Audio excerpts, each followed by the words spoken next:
Yo también tuve un sueño, que el indio prietito de mi patria, en donde hay tantos Juárez inéditos, tuviera la posibilidad de rebasar sus horizontes y proyectarse en otros ámbitos de la cultura con la enseñanza transmitida a través de la televisión por la sabiduría de los telemaestros y con el apoyo de los maestros coordinadores.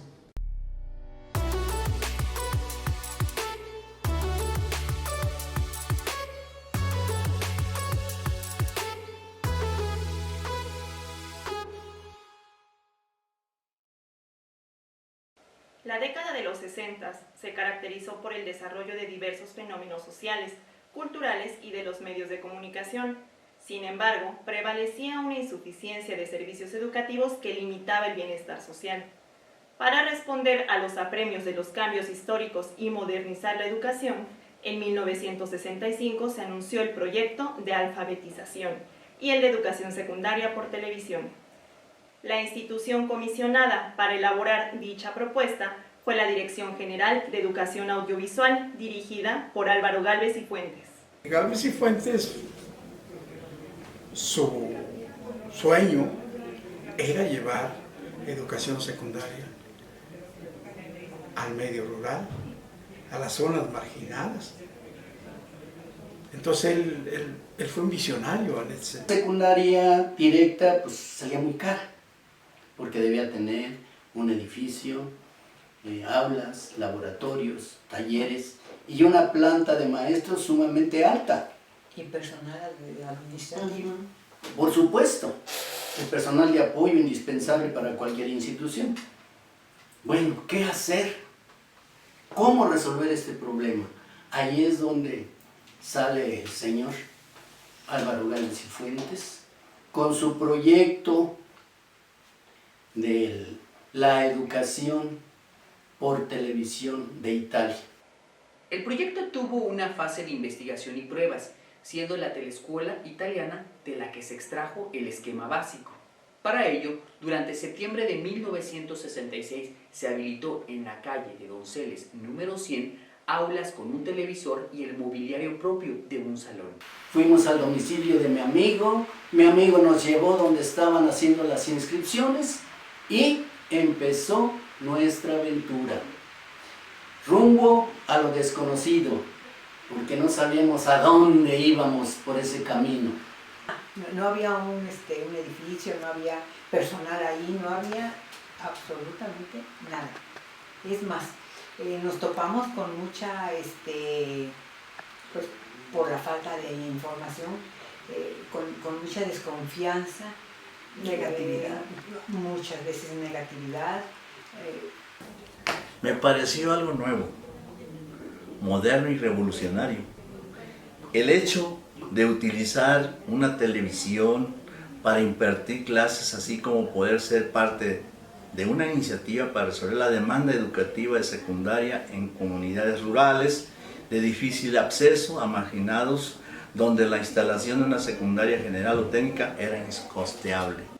Al final de la prueba, los estudiantes apoyados por maestros de primaria obtuvieron mejores resultados, por lo que se decidió que las plazas de maestros monitores fueran asignadas a los docentes de quinto y sexto grado. Así pues, se les solicitó realizar un curso de un mes de capacitación impartido en el Auditorio Nacional de la Ciudad de México. Para beneficio de la telesecundaria, los maestros de primaria rindieron más que los maestros de secundaria.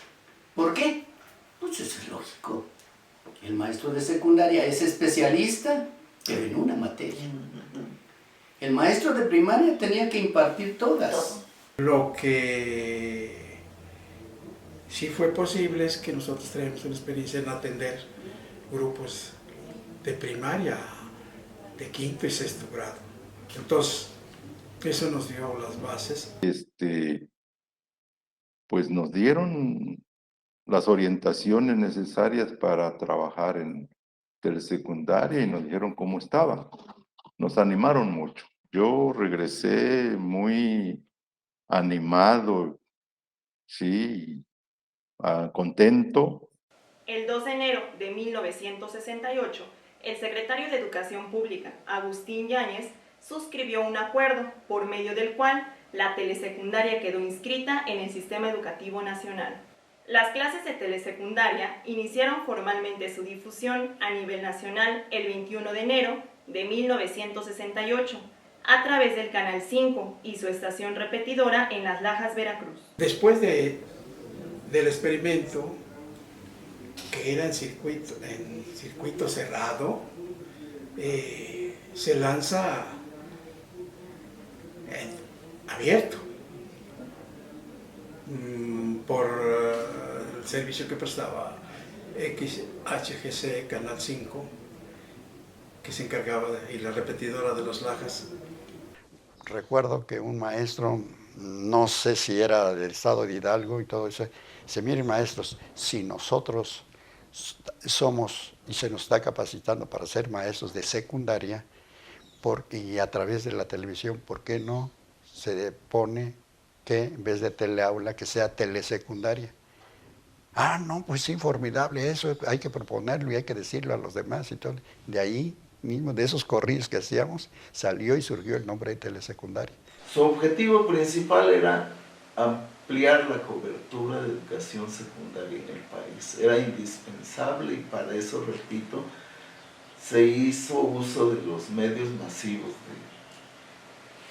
de comunicación. Veracruz estuvo entre los primeros 8 estados que resultaron beneficiados con este servicio educativo. En nuestro estado, la primera escuela telesecundaria se registró en Guayacocotla con el nombre de Leyes de Reforma. Entonces, porque empezaron de la 0 ESTB 6101 de Guayacocotla, que la nomenclatura comenzó allá en Guayacocotla. Y en la esquina de mi casa hice un aula en la cual promocionamos la telesecundaria diciendo en perifoneo, viendo y oyendo se aprende mejor, viendo y oyendo se aprende mejor. Tuve 84 alumnos que se apuntaron, pero si no tenemos espacio, no tenemos sillas y todo eso, pero que me consigo una casetera para grabar las clases en la mañana y pasarlas por la tarde, porque el grupo ese de 84 alumnos lo dividí en 2. Entonces en uno iban los de primaria en la tarde, en la mañana, y otros en la tarde. Se juntó un grupo de 19 alumnos, que era un grupo bastante bueno, los que acababan de salir de primarias, más los que había rezagados de años anteriores. Era un grupo un poco disímbolo, porque había unos con la edad escolar de 12, 13 años, y otros de 17, 18. Yo por allá pues me tocó a caballo, y pues dije, pues ya le entramos, y me animé a montar, y caminando, pues había que atravesar 2 o 3 veces el río Misantla, que en aquella época estaba caudaloso porque fue la época de abril, mayo, que acababan de llover. Entonces ahí vamos, paso a paso. A medio río este caballo se trabuca y ahí voy para abajo yo con el caballo, con todo y cosas. Las características de las teleaulas en el país eran muy distintas entre sí. Oscilaban entre un salón de clases propiamente establecido hasta locales improvisados y adaptados. De hecho, los pobladores de la comunidad donaron, acondicionaron y daban mantenimiento a las teleaulas. Se trabajaba en agencias municipales, en salones sociales, si hubiera, en locales de asociación ganadera, en domicilios particulares. Y empecé a motivar, porque no creían que estudiaran la secundaria a través de la televisión y que tuvieran una validez oficial. La gente los domingos de acá de Jalapa va mucho a Banderilla a comprar y nosotros aprovechábamos eso para ponernos en la vía del ferrocarril, porque ahí pasaban despacito y ahí pedíamos a toda la gente que pasaba, pedíamos cooperación para construir nuestra primera aula. Y entonces una señora que tenía una panadería me dijo, ¿es usted la maestra del nuevo escuela, esa que sale usted en tele? No, no sale en tele. No sale usted en tele, no, salen otros maestros, yo nada más voy a coordinar. ¿Qué le hace falta? Así de suertuda fui. Y le dije, una bandera. Dice, ¿viene usted el sábado? Y la acompaño al Jonuco a Orizaba y compramos la bandera. Disponíamos de un televisor portátil de 11 pulgadas.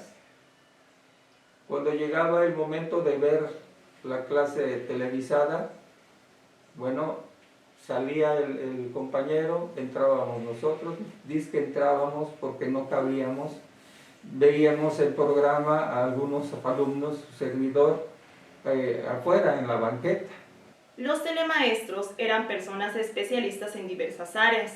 Elaboraban guiones, el material didáctico de apoyo y los recursos audiovisuales para presentar una clase en vivo durante 20 minutos. Había maestros, telemaestros, que estaban dando sus clases directamente. Estaba el maestro Centella Mayer que daba inglés, estaba el maestro Tomayor que daba química precisamente, estaba la maestra Magdalena Sánchez Matías que daba geografía, estaba la maestra Emma López Pérez que daba español, y daba el español directa, era una clase. Pero el esquema ya estaba trazado, ya estaba hecho. La clase se producía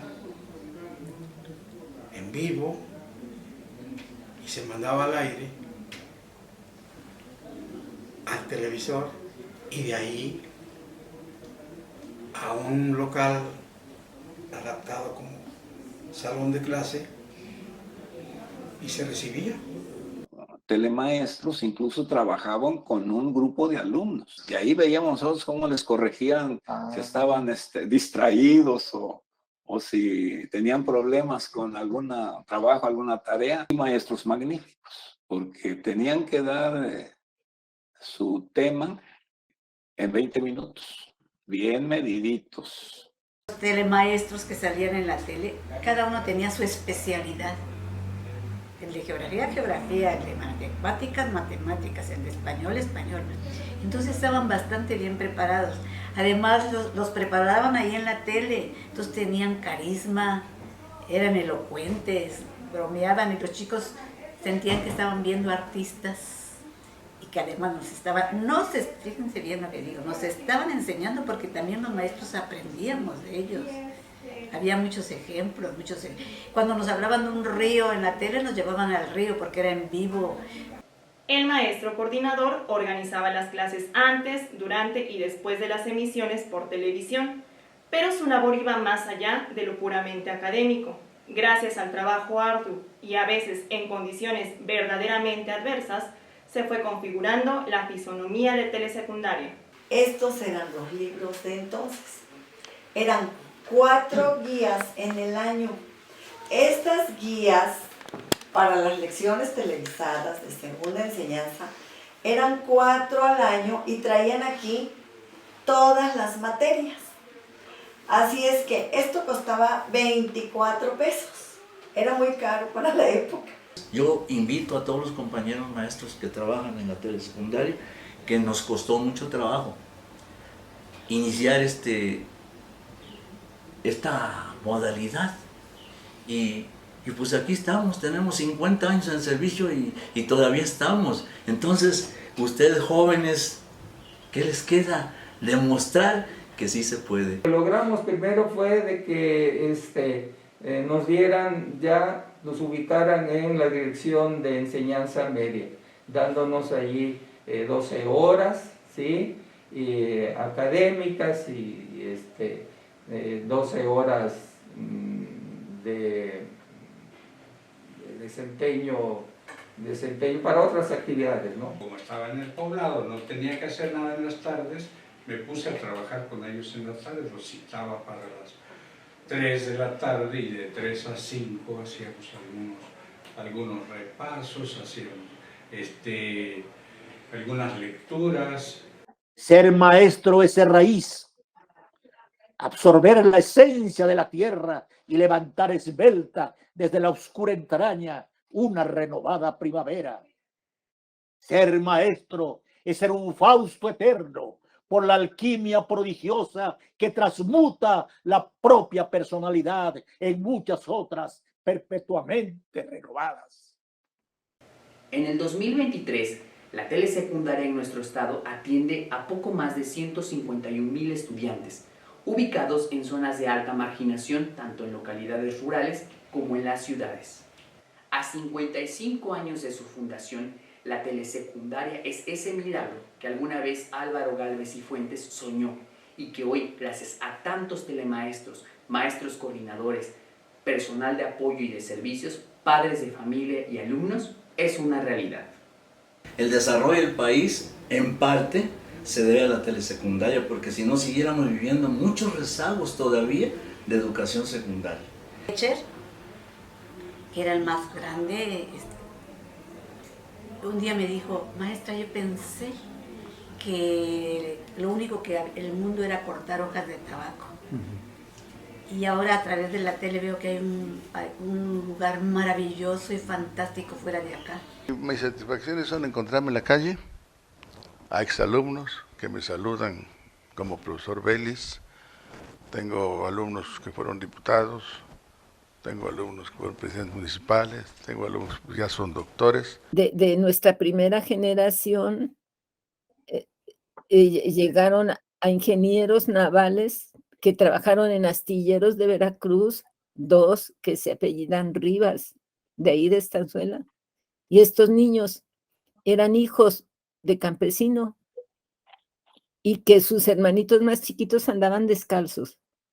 Esos son mis diplomas, de lo que presumo. Creo que todos en su época le hemos echado ganas y hemos sido responsables, nos hemos actualizado, preparado, formado en todo lo que se ha podido para ser mejores en donde estemos, ya sea como docentes, como directores, como supervisores, como jefes de sector. Es la educación para vivir mejor o aprender para vivir mejor. Era el lema de la telesecundaria y eso es real. Tenemos que educar para la vida, tenemos que educar para lo real. Entonces, pues no perdamos de vista 2 cuestiones. 1, nuestros orígenes. Otro, hacia dónde vamos. Por el bien de todos, primero los pobres. Por el bien de la educación, primero telesecundaria. Teleaulas de toda la patria, mensajeras de la educación. En tus senos se pulen las mentes con la ciencia y la televisión.